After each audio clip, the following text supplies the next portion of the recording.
بھارت میں اس وقت فضائی سلامتی اور قومی ایئر لائن کی مالی حالت بحران کی تصویر پیش کر رہی ہے اور ناکامیوں سے عوام کی توجہ ہٹانے کے لیے خوف اور بم دھماکوں کے بیانات بتدریج ایک مستقل حکمت عملی بنتی جا رہی ہے۔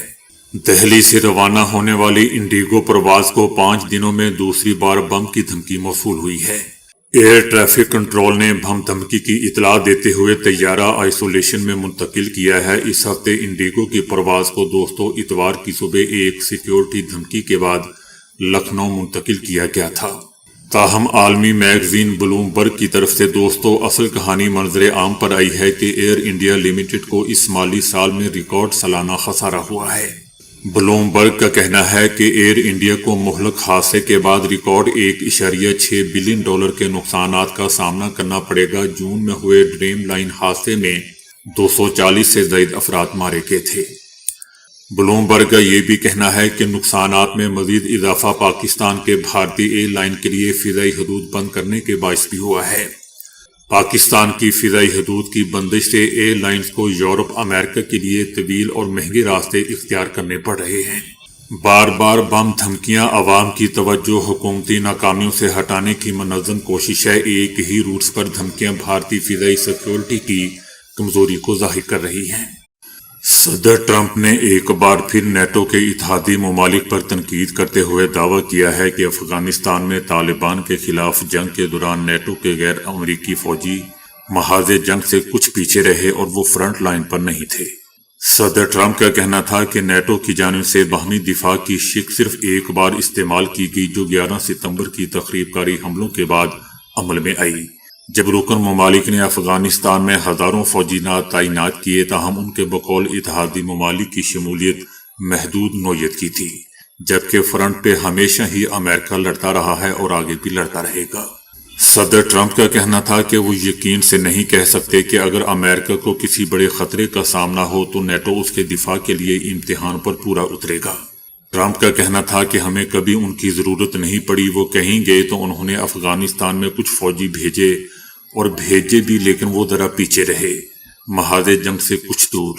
صدر ٹرمپ کا کہنا تھا کہ شاید ہمیں نیٹو کو آزمانا چاہیے تھا، آرٹیکل 5 نافذ کرتے اور نیٹو کو مجبور کرتے کہ وہ یہاں آ کر ہماری جنوبی سرحد کو غیر قانونی تارکین وطن کی مزید در اندازی سے بچاتا، تاکہ ہمارے اہلکار بھی دیگر ذمہ داریوں کے لیے دستیاب ہوتے۔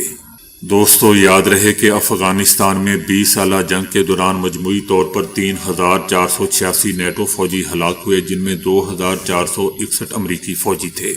اس جنگ میں 457 برطانوی فوجی ہلاک ہوئے، جبکہ 2000 دیگر فوجی اور شہری ہلاک اور زخمی ہوئے۔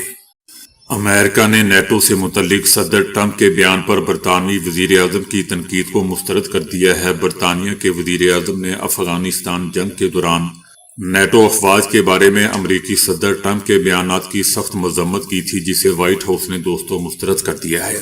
وائٹ ہاؤس کی جانب سے کہا گیا ہے کہ صدر ٹرمپ درست کہتے ہیں، نیٹو کے لیے امریکہ نے سب سے زیادہ قربانیاں دی، امریکہ نے نیٹو کے لیے دیگر تمام ممالک سے زیادہ کردار ادا کیا۔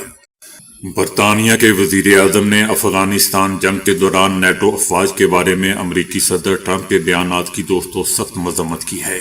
امریکی صدر ٹرمپ نے کہا تھا، جیسا کہ میں پہلے بتا چکا ہوں، کہ افغانستان میں غیر امریکی نیٹو فوجی محاذ جنگ سے بہت پیچھے رہے تھے۔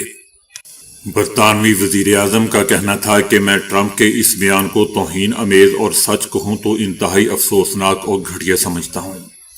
ان کا کہنا تھا کہ انہیں اس بات پر حیرت نہیں کہ ان بیانات سے ملک بھر میں شدید دکھ اور تکلیف کا احساس پیدا ہوا ہے۔ یاد رہے کہ یہ برطانیہ وہی ہے جس نے عراق کو تباہ و برباد کر دیا تھا، اس کا ستیہ ناش کر دیا تھا، صرف اس بات پر، صرف اس من گڑت جھوٹی کہانی کو جواز بناتے ہوئے کہ عراق ہتھیار بنا رہا ہے، جوہری ہتھیار بنا رہا ہے۔ بہرحال برطانوی وزیر اعظم افغانستان میں ہلاک ہونے والے برطانوی مسلح افواج کے 457 اہلکاروں کو خراج عقیدت پیش کرتے ہوئے ان کا کہنا تھا کہ برطانیہ ان کی قربانی کو کبھی فراموش نہیں کرے گا۔ جب ان سے پوچھا گیا کہ بعض حلقے صدر ٹرمپ سے معافی کا مطالبہ کر رہے ہیں تو وزیر اعظم نے اس موقف سے اتفاق کا اشارہ دیا، تاہم برطانوی وزیر اعظم نے براہ راست معافی کا مطالبہ نہیں کیا۔ ان کا کہنا تھا کہ اگر میں نے اس طرح کی بات کی ہوتی تو ایسے الفاظ استعمال کیے ہوتے تو میں یقیناً معذرت کرتا۔ دوستو، یاد رہے کہ ایک انٹرویو میں صدر ٹرمپ نے کہا تھا کہ وہ یقین سے نہیں کہہ سکتے کہ اگر امریکہ کو کسی بڑے خطرے کا سامنا ہوا تو نیٹو اس کے دفاع کے لیے امتحان پر پورا اترے گا۔ ٹرمپ کا یہ بھی کہنا تھا کہ ہمیں کبھی ان کی ضرورت نہیں پڑی، وہ کہیں گے کہ انہوں نے افغانستان میں کچھ فوجی بھیجے اور بھیجے بھی، لیکن وہ ذرا پیچھے رہے، محاذ جنگ سے بہت دور۔ برطانیہ نے ایران اور امریکہ کی کشیدگی کے باعث قطر میں لڑاکا طیارے تعینات کر دیے ہیں۔ برطانوی فضائیہ نے قطر میں 4 ٹائفون لڑاکا طیارے تعینات کیے ہیں۔ برطانیہ کا کہنا ہے کہ قطر میں لڑاکا طیارے دفاعی مقصد کے تحت بھیجے گئے ہیں۔ گزشتہ روز ایئر فورس 1 میں صحافیوں سے گفتگو کرتے ہوئے صدر ٹرمپ نے بھی کہا تھا کہ ہماری بڑی فورس ایران کی جانب رواں دواں ہے، بہت سے جہاز ایران کی طرف جا رہے ہیں اور ہم ایران کے قریب احتیاطی طور پر فورس تعینات کر رہے ہیں، دیکھتے ہیں کہ آگے کیا ہوتا ہے۔ ویسے تو دوستو صدر ٹرمپ پر کوئی بھروسہ نہیں ہے، لیکن انہوں نے کہا تھا کہ وہ ایران کے خلاف مزید فوجی کارروائی نہیں کریں گے۔ تاہم اگر ایران نے اپنا جوہری پروگرام دوبارہ شروع کیا تو امریکہ جواب دے گا۔ ایران نے انسانی حقوق کونسل میں ایران مخالف قرارداد کے خلاف ووٹ دینے پر پاکستان کا شکریہ ادا کیا ہے۔ ایران کا کہنا ہے کہ پاکستان نے UN انسانی حقوق کونسل میں ایران مخالف قرارداد کے خلاف ووٹ دے کر ایران کے حق میں اصولی موقف اختیار کیا ہے۔